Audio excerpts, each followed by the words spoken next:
Good evening. Today is January 10th, 2012 for the Toronto Debating Society. And this evening we have a formal debate, which is a standard debate. And the topic is, be it resolved that we should work to live rather than live to work. To debate this for the government, I would like to welcome the Prime Minister for 7 minutes, Anita.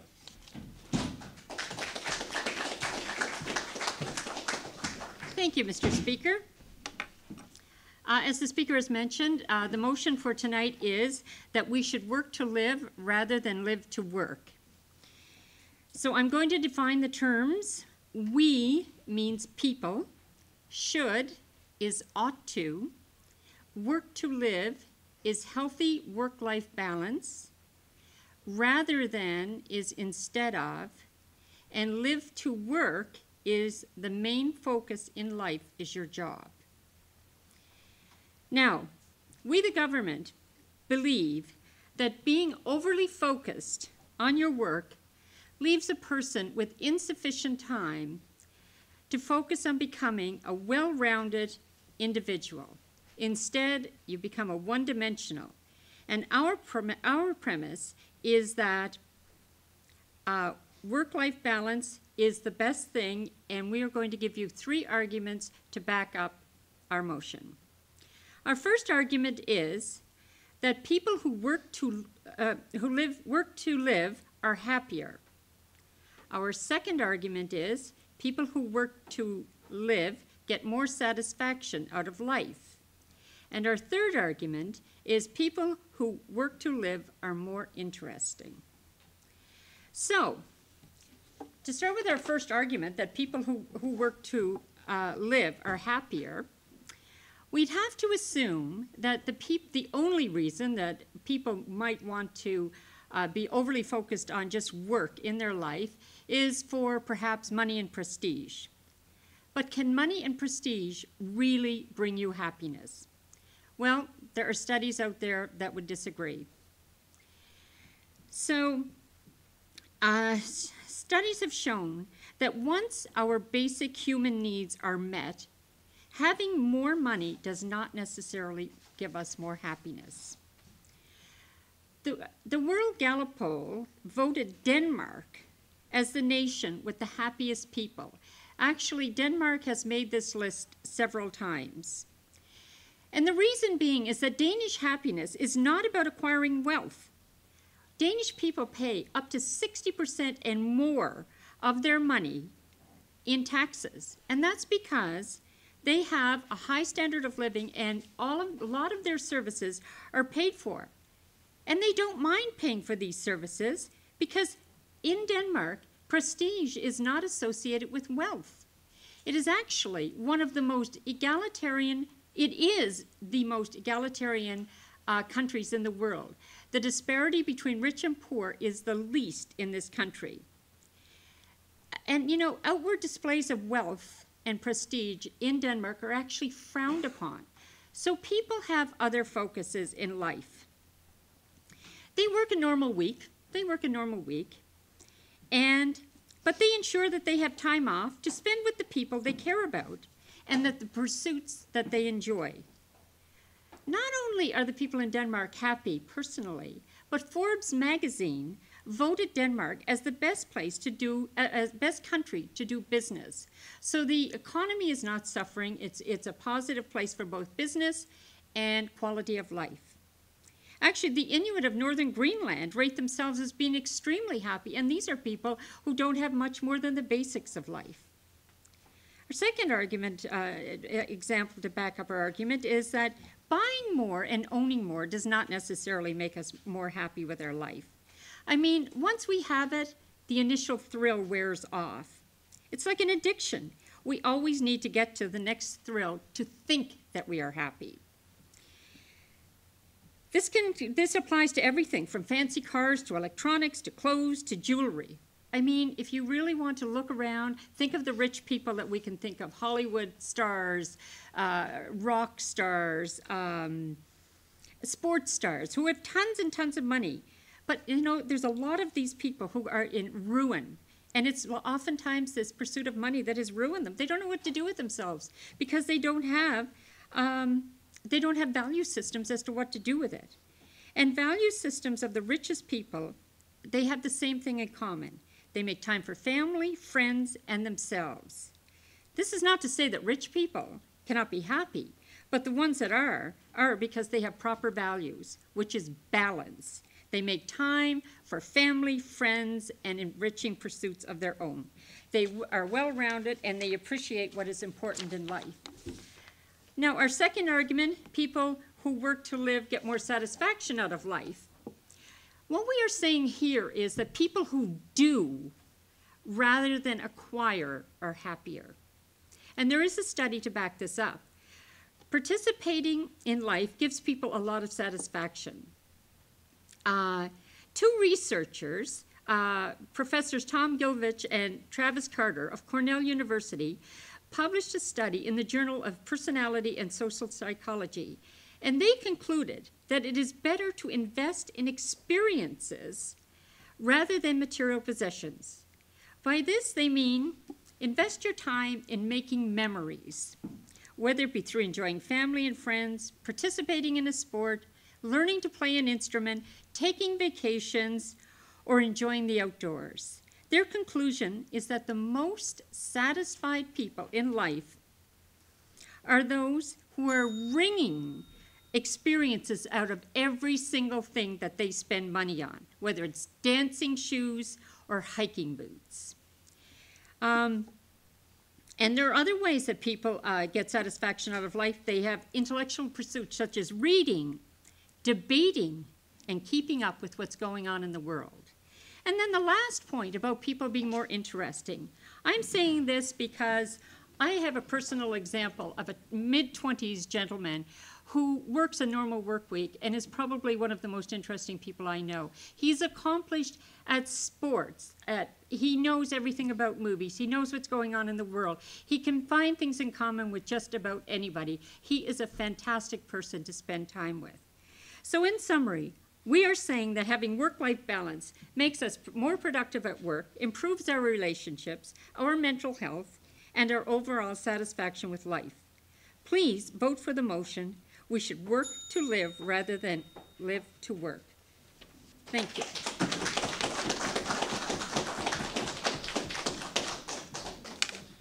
Thank you, Anita.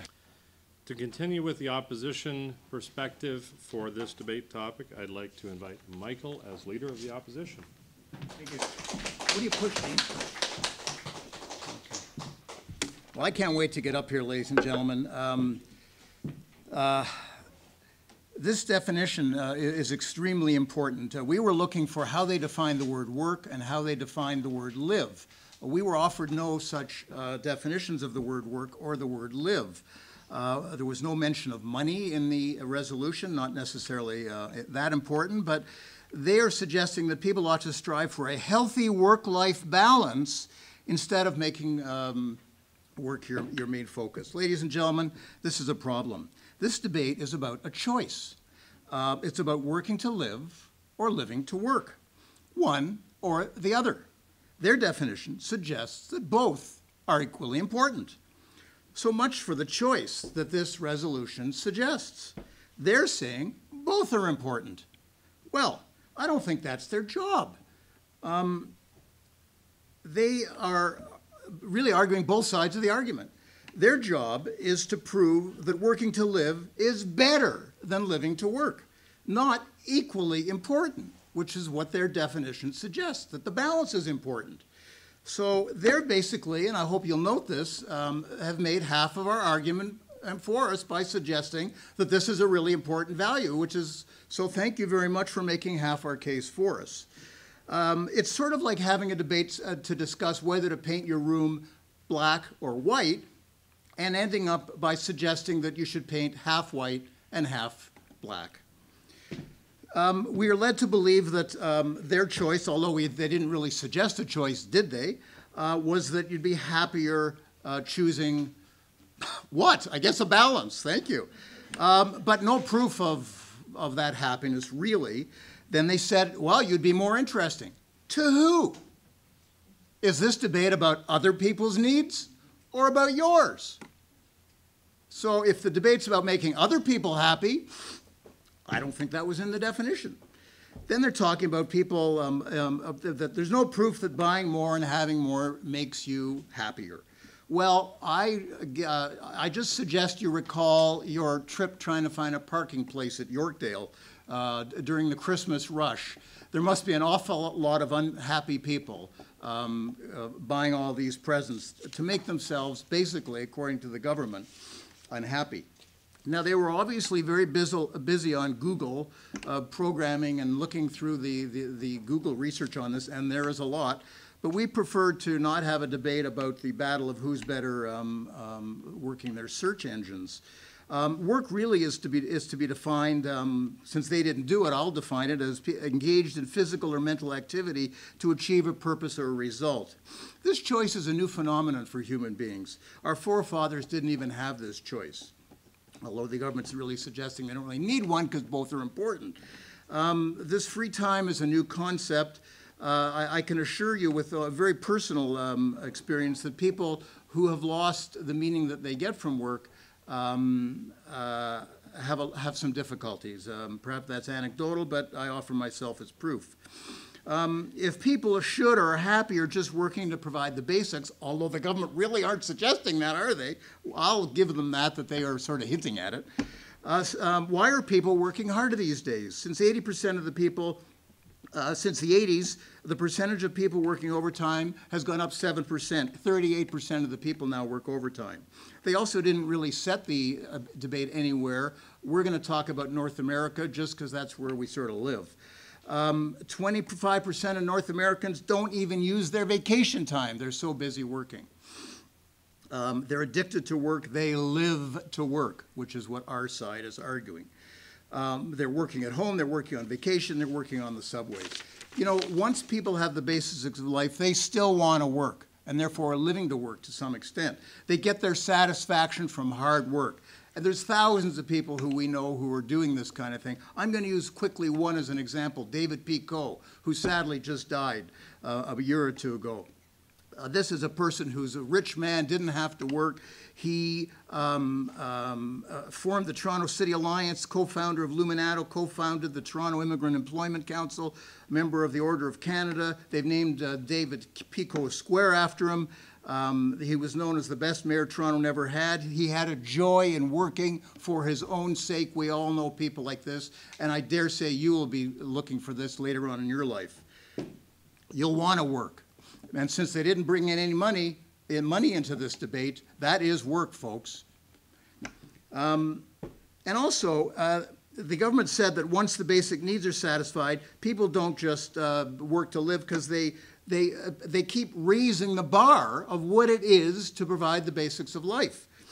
In my part of town, a small bungalow, one car, kids go to the local school, they may take a 2-week vacation at their mother-in-law's cottage. But the striving to live in Lawrence Park, to have 2 or 3 cars, to have their kids go in private school, a cottage up north, saving for a retirement place in Florida, restaurant meals out twice a week, plays. People are working harder and harder because the definition, although it wasn't defined, of the basic necessities of life, we keep raising the bar. So people are working harder and harder. Women are working more than they used to, and men are working harder. They're striving for the very things the government says don't provide more happiness. 134 countries have laws limiting the hourly wage, the hourly work week. There's no such laws in North America. Why? Because North Americans who can't stop working would all be breaking the law. Do they have to work? Not as much.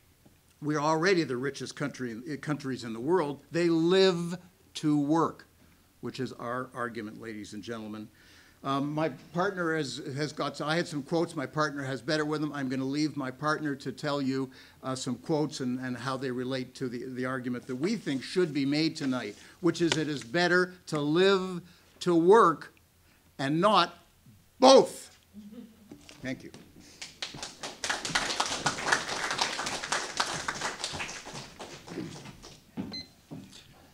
There we have the opposition side. We shall proceed with the government side and the member of government backing up the Prime Minister for 5 minutes.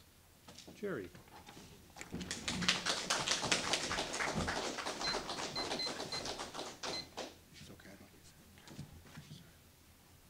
Thank you, Mr. Speaker, ladies and gentlemen, members of the opposition. First, I'm going to give you some words against what the Leader of the Opposition has just said. 3 or 4 things I'd like to deliver against his arguments, his ideas.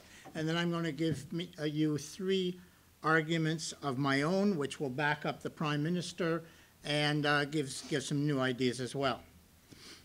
First of all, some rebuttal.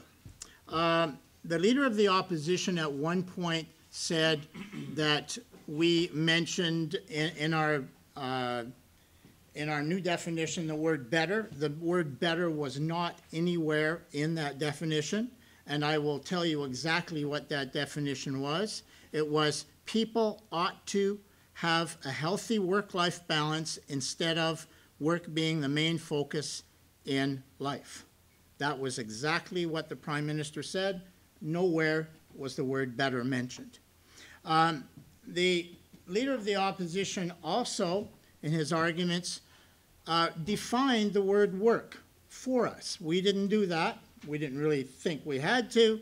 Of course, work is what you do when you go somewhere to your job and you get the money that's necessary for the rest of your life. But thank you for defining it for us. Pretty obvious. The Leader of the Opposition also said people in North America do not use their vacations. Well, I think he was arguing our point there. We realize that.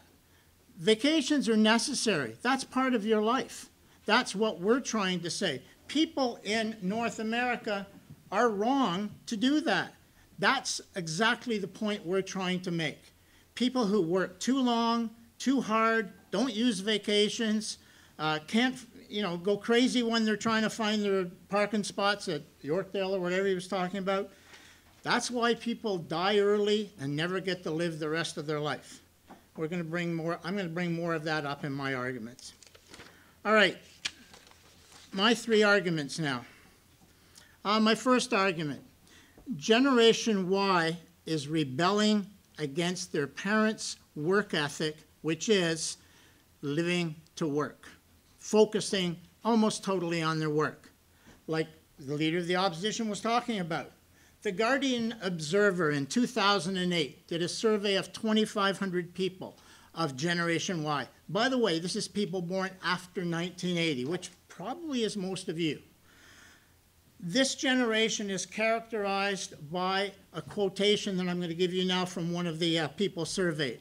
She said, if you put all of your effort into your job, you lose sense of what you're living for.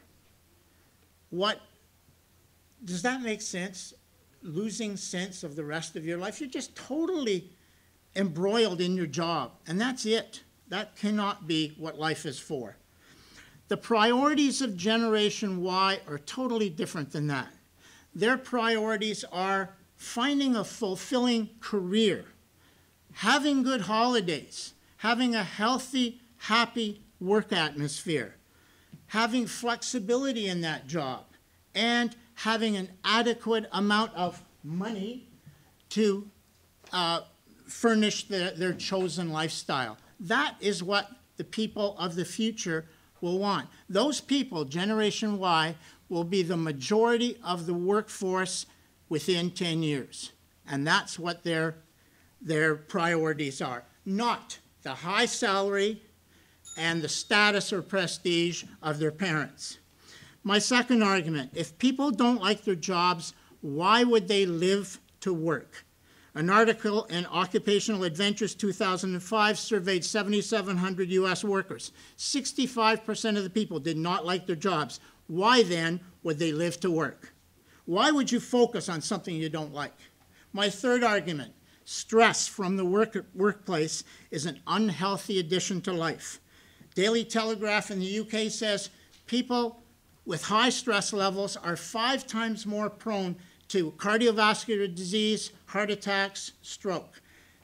People who focus their life totally on work are going to die. They're not going to enjoy the rest of their life because they're not going to be here. A healthy work-life balance is what we should be striving for. Please vote for the resolution. Thank you.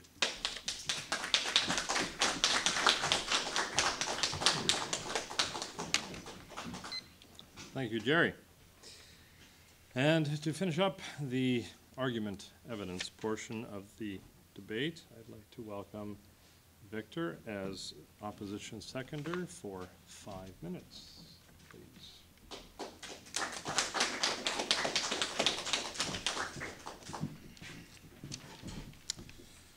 Good evening. Ladies and gentlemen, I would like to first focus on some of the points which were raised by the government. First, the Prime Minister said that people who do rather than acquire are better off. They derive more satisfaction from doing things.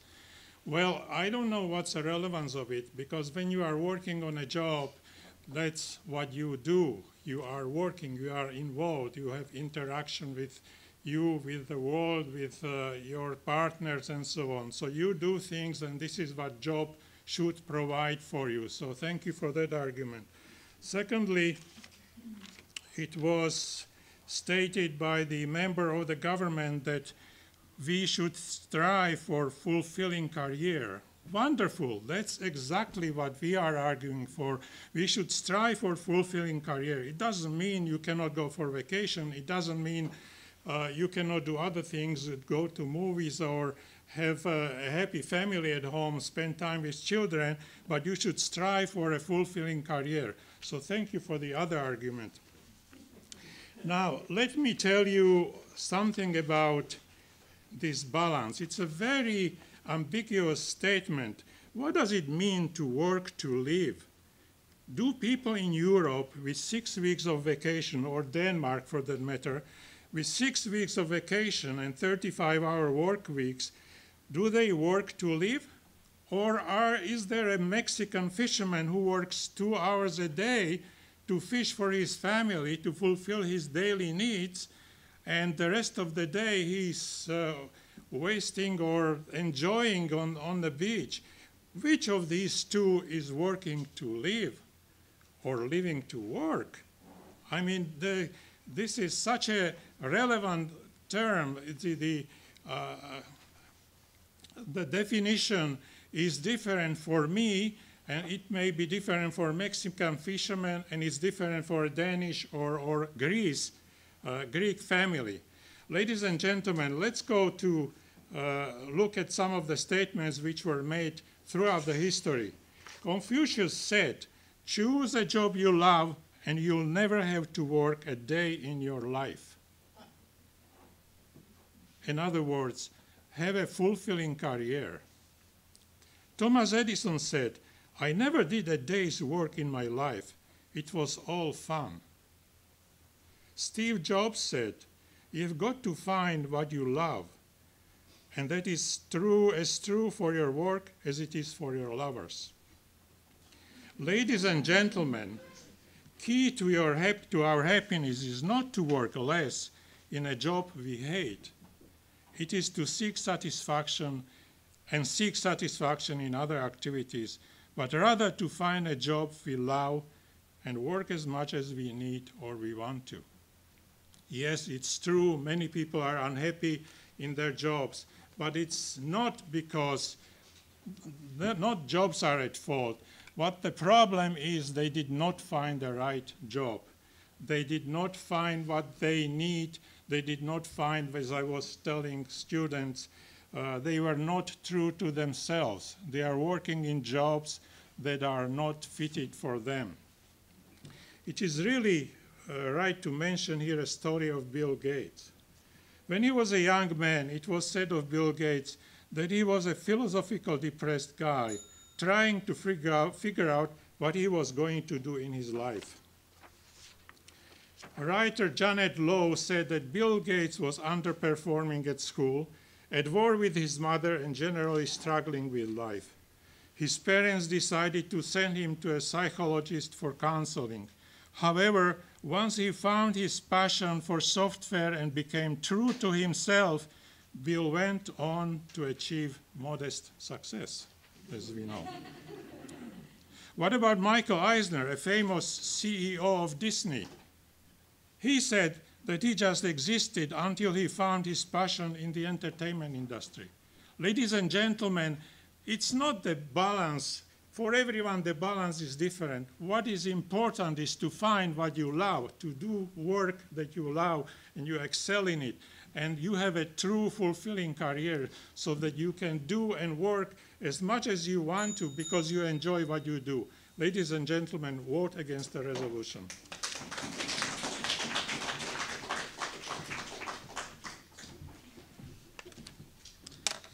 Thank you, Victor. And now, to summarize the arguments and the points made for each side, I would first like to welcome Michael as Leader of the Opposition for 2 minutes with one bell at 1 minute. Michael? Thank you. Thank you. Well, ladies and gentlemen, I come back to the main conundrum that we're facing.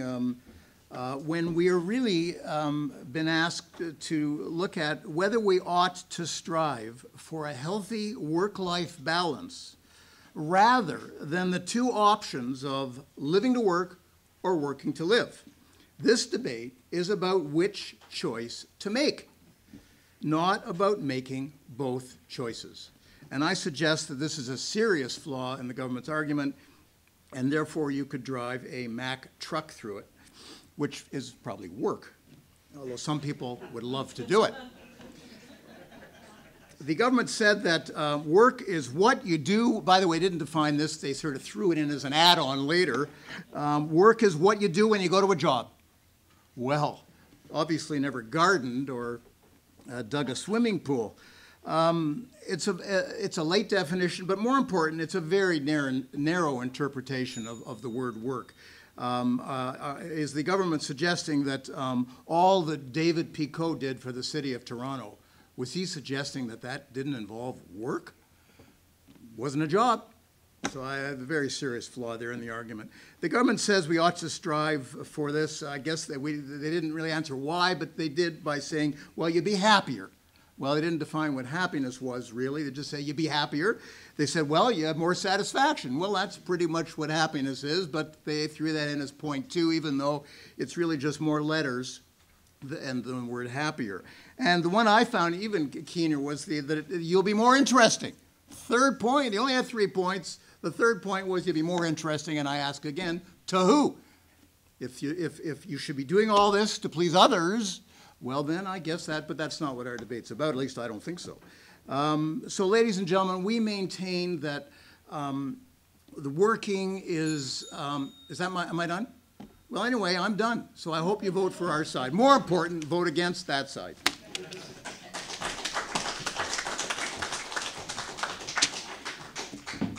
And trying to convince you not to vote against that side, I'd like to welcome for 2 minutes our Prime Minister, Anita. Well, ladies and gentlemen, the first thing I would like to do is redefine the definition. It is the government that makes the definition of the terms, and we have defined them tonight. And unfortunately, the government has spent their entire time creating new terms. We are saying we as the people should is ought to work to live as a healthy work-life balance rather than is instead of, and live to work is your main focus in life is your job. So, the government, the opposition focused in on North America. We don't think that North America is applicable. We are talking this can be applicable to people all over the world. And then they went off their whole argument by saying that people in North America work too much, which went against their argument. So we are not here to talk about whether or not it's about liking your job or not liking your job. We don't care if you do or don't. That's not the argument today. We are talking about an unhealthy work-life balance. In other words, you focus on your job at the expense of your personal life. So may I remind you, our arguments are that people who live to work to live are happier because they live their values, they connect with friends, which are the most important things in life, family, friends, and personal development. And they do rather than acquire.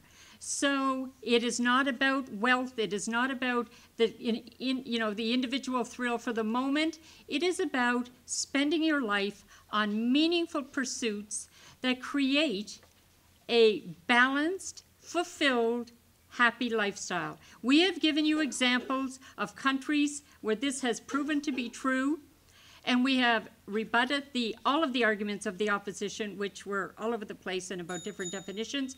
Ladies and gentlemen, please vote for the motion. Thank you.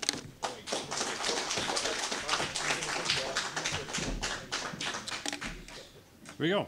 Thank you very much to all participants, government and opposition. And now we are going to have the formal adjudication portion of tonight's debate. We should work to live rather than live to work.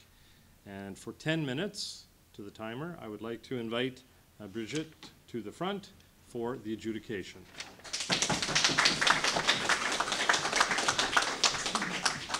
Thank you, Mr. Speaker. What a great spirited debate. Should we live to work, or should we work to live, or live to work? The definition as given by the Prime Minister, I felt, was ambiguous. The Prime Minister did not define what work is. Is work an activity that earns you money, or is it an activity that gives you satisfaction in life? What is it exactly? I felt the structure was good in presenting the arguments. The Prime Minister had the 3 arguments, but there was too much time spent on the first one. I felt that was only at least 50% of the time was based on the first argument. So we could have had a little more balance. Also, you talked about happiness, but I did not get a feeling of what really makes somebody happy. There were a lot of studies talking about why people are happier if they work to live, but not what happiness is. Also, I felt there was too much emphasis on the material part. So you said do rather than acquire. And felt the opposition was really good at picking up on that argument and giving an excellent rebuttal. It says, well, and threw back that argument really skillfully.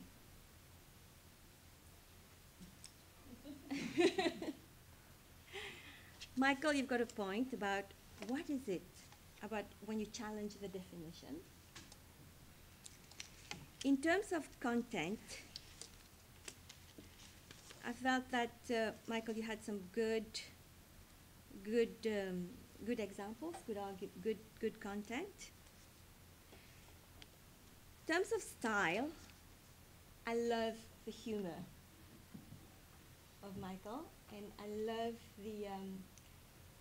the way Victor came back to the Prime Minister and the seconder. Gerry, as usual, you have an excellent structure in terms of the arguments, very clear of what you rebutted and the counter arguments.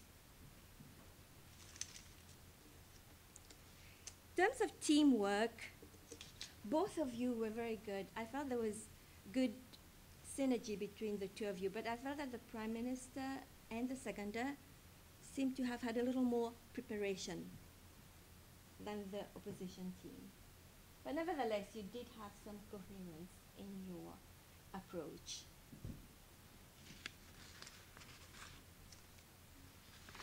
Style and rhetoric, I think I covered that, right? The humor.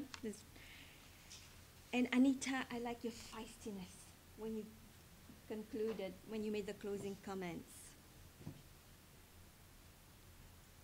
there anything else that you'd like to add, Marjorie? I don't have my notes, but there were a lot of interesting points raised that never quite got followed through, partly because the definition became such a point of argument, which I think rightfully so. I think the definition was lacking. Just in the, if you tried to invert it, once you said a healthy work-life balance is better than an unhealthy work-life, well, it implies better than an unhealthy work-life balance, that's starting to really stick it to the opposition in terms of what they have to argue. Like, they have to then argue, in theory, that it's better to not have a healthy work-life balance, and that can get sticky. So, so there was a lot of, I think, churn around that, which is, I think, understandable. But there were some really interesting glimpses, like the idea of not acquiring things that experiences are what make you happier. But then there was this great comeback from Michael, but never got followed up on, which was that it's the living where you're doing the acquisition, and the work is supporting the lifestyle a lot of the time. So is that really the better choice? So I agree that there was a scattered, like I would hear these glimpses of these sort of moments of real brilliance, but they weren't always followed up in a coherent way or followed up by the teammates. So those were just the thought, but it was a really great exercise, I thought, and everybody had really thought about it and obviously done their Googling. And I took some points of Michael when you mentioned about the North American, because it's true that was not directly relevant. We talked about people, so that I thought that was a point taken from your team. Yeah. So when we tallied all the points, we had 5 key points: the argument, the content, the rebuttal and the refutation, the teamwork, and the style and rhetoric. So the Prime Minister's office got 45, and the Leader of Opposition 51. So the opposition won the debate.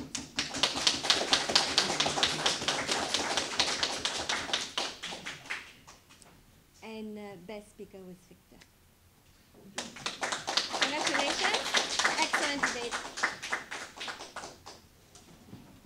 No, that's for the team. Oh. Is the Toronto Star guy here? Oh, he's working.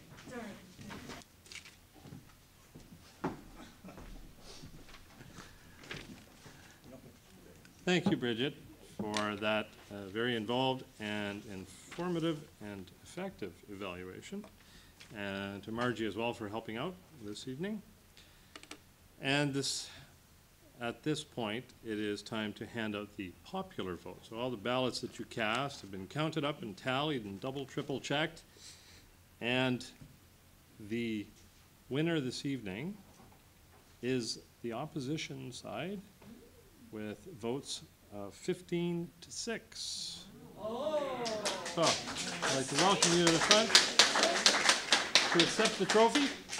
Come again. Best speaker. There we go. Fantastic. Thank you, sir. Thank you. Very good. And that will end the debate.